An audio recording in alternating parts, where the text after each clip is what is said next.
Vamos a leer ahora la palabra del Señor en el libro de Isaías, Isaías capítulo 35.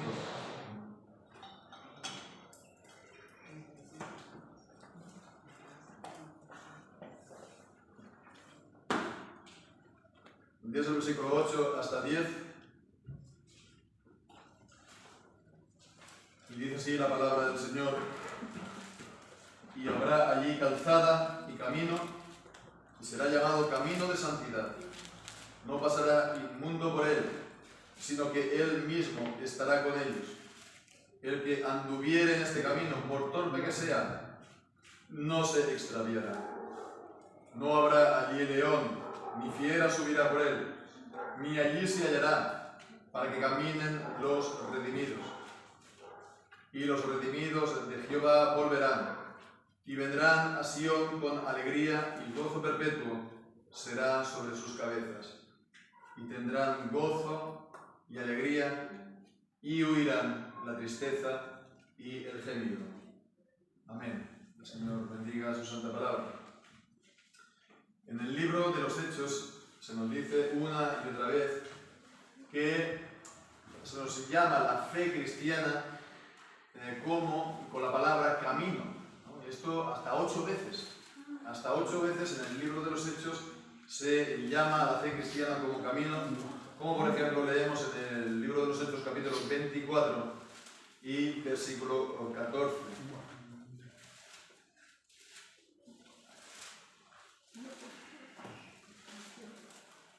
Pero esto te confieso, que conforme a aquel camino que llaman secta, así sirvo al Dios de mis padres, creyendo en todas las cosas que están escritas en la ley y los profetas. Este camino es un camino que está entonces entroncado en la ley y los profetas en el Antiguo Testamento. Y aquí pues vemos que nos está hablando también de este camino en el versículo 8. Este camino que de la misma manera como Israel, saliendo de Egipto después de la liberación con Moisés, estuvo andando en el desierto durante 40 años hasta llegar a la tierra prometida, pues de la misma manera, pues ahora nosotros pues tenemos este camino. Aquí en este pasaje se le llama que es un camino a Sión. Dice el versículo 10, vendrán a Sión con alegría. Entonces, de la misma manera que entraron en la tierra prometida, en Canaán, que era, entonces, como vimos el viernes, esta imagen del cielo, del reposo celestial, igual aquí también, pues Sión lo es. Pero esto ya vemos que es también referido a los tiempos del Evangelio, a los tiempos cuando el Evangelio es predicado, pues no solamente de los confines de la nación de Israel, como en el Antiguo Testamento, sino a todas las naciones de la tierra. Bien, pues en este pequeño pasaje, en estos versículos, se nos enseña acerca de este camino. ¿Cómo es este camino? Y hay 3 cosas principales que se destacan aquí. Y primeramente es su santidad, es un camino santo. Habrá allí calzada y camino, autopista y camino, será llamado camino de santidad. Será llamado camino de santidad porque es el camino por el cual podemos, como veíamos en la segunda de Pedro, ser participantes de la naturaleza divina y ser, por lo tanto, partícipes de su santidad. El cristianismo tiene esto, que produce santos, de pecadores produce santos, y así se les llama a los cristianos en el Nuevo Testamento. Pablo en sus cartas, al inicio de sus cartas, siempre se dirige a los santos que estaban en Roma o en Corinto, o etcétera, etcétera. Los santos es una muy buena apelación de lo que es un cristiano. Alguien que ha sido apartado para el Evangelio y apartado para Cristo y apartado para Dios. Ha sido santificado y puesto aparte del mundo. Entonces este camino es un camino santo. Produce santidad, produce santos. Y se nos dice acerca de él que no, por lo tanto, como es un camino de santidad, no pasará inmundo por él. No pasará inmundo por él.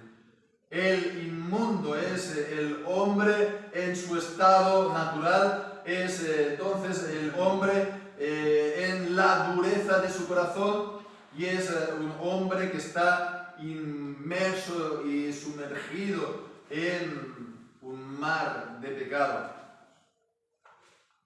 Los inmundos son aquellos que todavía están en sus pecados, que no han sido purificados de sus pecados. Y el apóstol Pablo en 1 Corintios, en el capítulo 6, nos habla, pues esto mismo: ningún inmundo pasará por este camino para llegar al cielo. Este pasaje de 1 Corintios capítulo 6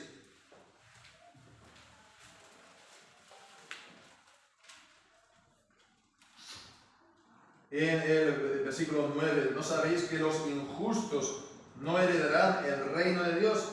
No erréis, ni los fornicarios, ni los idólatras, ni los adúlteros, ni los afeminados, ni los que se echan con varones, ni los ladrones, ni los ávaros, ni los borrachos, ni los maldicientes, ni los estafadores heredarán el reino de Dios. Están, por lo tanto, en la inmundicia de sus pecados.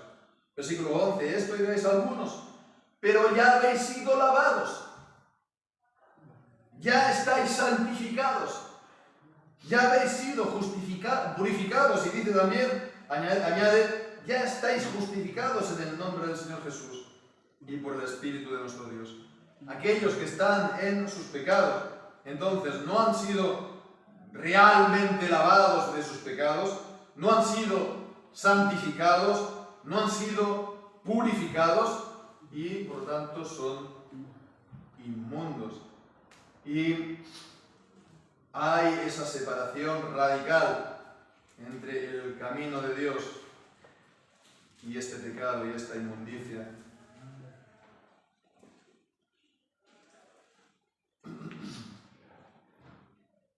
Es por eso que en Isaías, en Apocalipsis, en el capítulo último, se dice en el versículo 11: el que es injusto sea injusto todavía, y el que es inmundo sea inmundo todavía, y el que es justo sea justificado todavía, y el que es santo sea santificado todavía.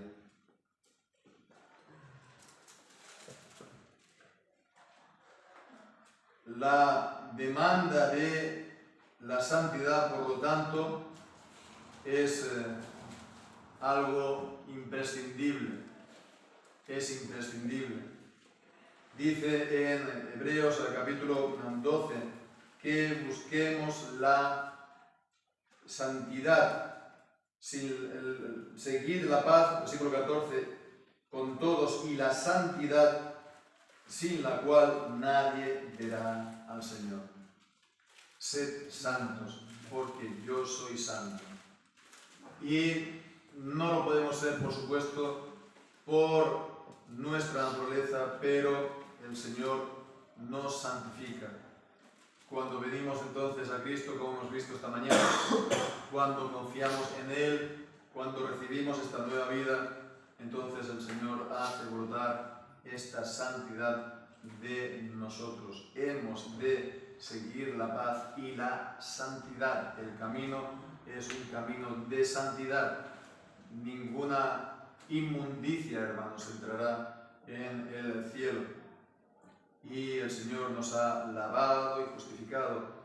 Hemos de mantenernos en este camino de santidad. Y gloria a Dios, porque la segunda cosa que se nos enseña en este pasaje es que este es un camino seguro. Es un camino seguro para transitarlo. Leemos otra vez aquí en el versículo 8, no pasará inmundo por él, sino que él mismo estará con ellos. El que anduviere por este camino, por torpe que sea, no se extraviará. No habrá allí león, ni fiera subirá por él, ni allí se hallará para que caminen los redimidos. Es un camino seguro. Es un camino seguro, dice, que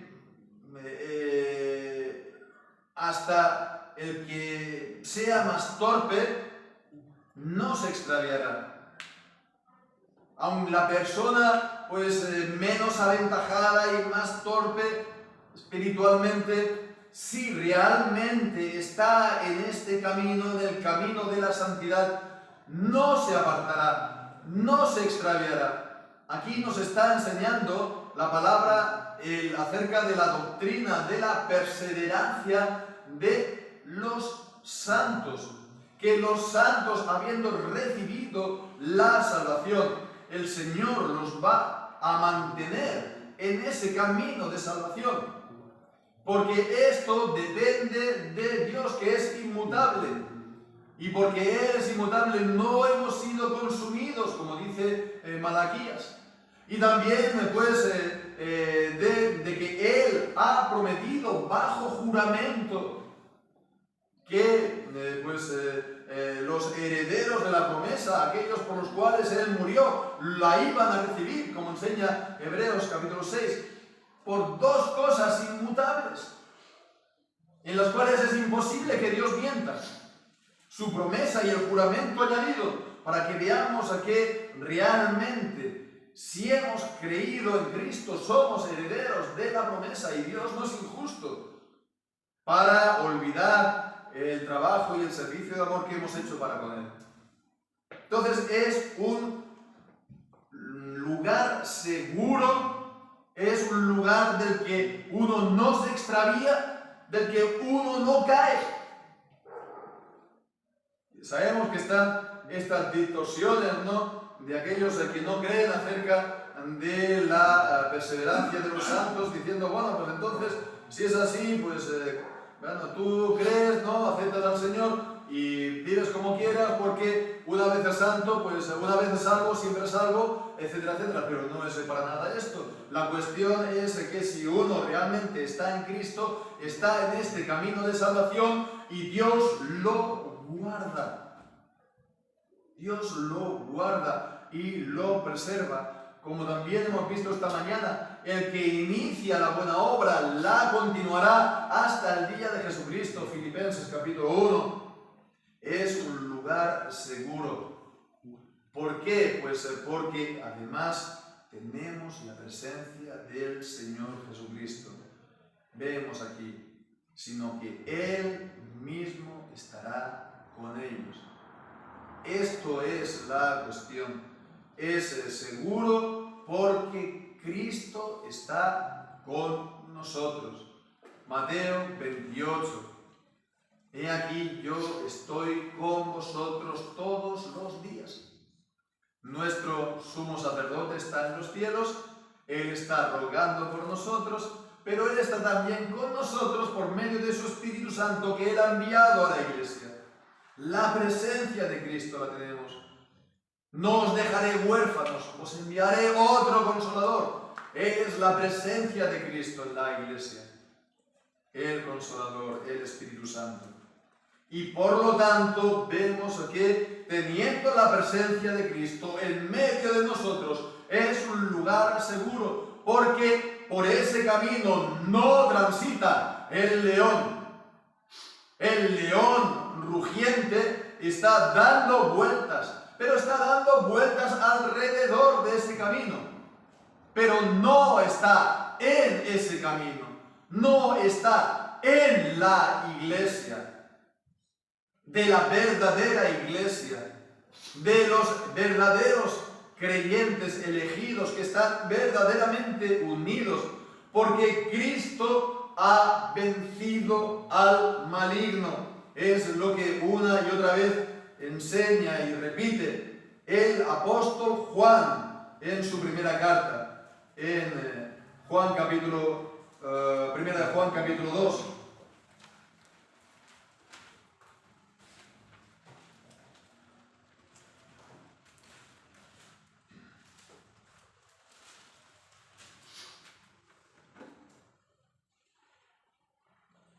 En el versículo 12, os escribo a vosotros, hijitos, porque vuestros pecados os han sido perdonados por su nombre. Os escribo a vosotros, padres, porque habéis conocido al que es desde el principio. Os escribo a vosotros, jóvenes, porque habéis vencido al maligno. Os escribo a vosotros, hijos, porque habéis conocido al Padre. Os he escrito a vosotros, padres, porque habéis conocido al que es desde el principio. Os he escrito a vosotros, jóvenes, porque sois fuertes, y la palabra de Dios permanece en vosotros, y habéis vencido al maligno. Es una victoria nuestra, porque Cristo ha vencido al diablo. Él ha vencido por su encarnación, por su obediencia, por su muerte en la cruz. Él expuso a los potestades y a los principados y a las potestades, las expuso a público vituperio. Ya el diablo no tiene ninguna parte en nosotros. Ya no tiene de qué acusarnos. ¿Quién acusará a los elegidos de Dios? Dios es el que justifica. Cristo es el que murió, más aún el que resucitó, el que está sentado a la diestra del Padre, que intercede por ellos. Nadie nos puede, por lo tanto, acusar, nadie. El diablo no tiene ninguna parte en nosotros, por lo tanto, resistid al diablo y huirá de vosotros. Si somos tentados, si somos atacados, si el diablo intenta zarandearnos, el Señor vendrá en nuestra ayuda. Él está con nosotros, Él no nos ha dejado. Y es más fuerte quien está con nosotros que el que quiere acabar con nosotros, pero no podrá, porque Cristo está con nosotros y Cristo está en nosotros por su Espíritu Santo. No hemos de estar temerosos, no temed. Lo que dice Dios una y otra vez en la Biblia, en el Antiguo Testamento: no temáis, he aquí, yo estoy con vosotros. Estoy con vosotros, estoy en vosotros. Por lo tanto, ni el león, ni fiera alguna que destruya, pues subirá contra nosotros. Es un lugar seguro en Cristo, estando en Cristo. Y el tercer y último lugar es un lugar, este camino, un lugar gozoso, un lugar de gozo, porque dice el versículo 10, los redimidos de Jehová volverán y vendrán a Sión con alegría y gozo perpetuo sobre sus cabezas, y tendrán gozo y alegría, y huirán la tristeza y el gemido. Fijémonos, qué insistencia. Con alegría, gozo perpetuo, tendrán gozo y alegría. Y después se dice lo mismo, pero por la negativa, dice, huirán la tristeza y el gemido. Hay pues hasta 5 palabras para hablar de la alegría y el gozo. Y después que huirá lo contrario, la tristeza y el gemido. Y esta es la promesa que el Señor nos da. En el mundo sí tendremos aflicción. Como creyentes no estamos libres de las dificultades del día a día, por lo cual hemos también de orar por el pan nuestro cada día en un sentido pues físico y terrenal. además del espiritual, como hemos visto esta mañana. El Señor, pues sí, nos va a cuidar, pero hemos de enfrentar también estas dificultades. Y además de estas dificultades, en el mundo conoceremos aflicción por ser hijos de Dios, por ser de su pueblo. Los que, bueno, pues están en la corriente de este mundo y que el príncipe de la potestad del aire domina sobre ellos y hacen pues su voluntad y están sujetos a la voluntad y a la merced de él. No soporta a los creyentes y van también pues a tratar de oponerse a los creyentes de una manera o de otra. En el mundo tendremos pues aflicción y a veces pues una aflicción severa, una gran tribulación, pero hemos de estar confiados porque el Señor, como hemos dicho, no nos dejará, no nos abandonará, está con nosotros y por lo tanto nuestra suerte es segura. Lo más que nos pueden hacer es quitarnos la vida, pero con todo y con eso es la victoria final porque vamos a estar con el Señor para siempre, ¿no? Pablo pues tenía deseo de estar, de partir y estar con el Señor, ¿no? Cuando estaba preso, cuando su vida corría peligro. Así pues nada hemos de temer en este sentido y sobre todo pues está la promesa de Dios, que Dios va a hacer que haya este gozo y esta alegría perpetua, para siempre, eterna. En Apocalipsis capítulo 7, versículo 17, el Cordero, está hablando pues de los 144.000 sellados. Estos están delante del trono de Dios, versículo 15, lo sirven de día y noche en su templo. El que está sentado en el trono morará entre ellos. Los cristianos que han triunfado, que están ahora ya en la presencia del Señor, no tendrán más hambre ni sed, y el sol no caerá más sobre ellos, ni el calor alguno. No habrá más dificultades de esta vida sobre ellos. Pero dice, el Cordero que está en medio del trono los pastoreará y los guiará a las fuentes de aguas vivas, como dice el Salmo 23. Y Dios enjugará toda lágrima de los ojos de ellos, como también en el capítulo 21 de Apocalipsis. Esta visión del cielo, ya enjugará Dios toda lágrima de los ojos de ellos, y no habrá más muerte, ni habrá más llanto, ni clamor, ni dolor, porque las primeras cosas pasaron. Este es el futuro que nos espera. El futuro que nos espera es un futuro de gozo, de alegría perpetuo, para siempre, eterno, que no va a disminuir. Al contrario, si acaso va a aumentar por toda la eternidad. No así los impíos, los inmundos, los que han continuado en su corazón no arrepentido y en la dureza de su corazón, porque habrá gran llanto y crujir de dientes, y esto para toda la eternidad. Pero Dios, nuestro Dios, nos ha salvado de esto, nos ha salvado de la ira venidera, para poder gozar de Él para siempre. Delicias a tu diestra para siempre, nos dice la palabra de Dios. Ese es el futuro que nos queda. Y aún aquí, aún hoy, a pesar de todo y a pesar de las dificultades y también a veces de las lágrimas, nos podemos gozar. Como dice Primera de Pedro, capítulo 1 y versículo 8. Primera de Pedro, capítulo 1 y versículo 8. A quien no habiendo visto lo amáis, en quien creyendo, aunque ahora no lo veáis, os alegráis con gozo inefable y glorioso. Un gozo inefable y glorioso, dice. Un gozo que no hay palabras para poderlo describir, no se puede describir con palabras. Ese gozo en el Señor. Ese gozo que no depende de las circunstancias.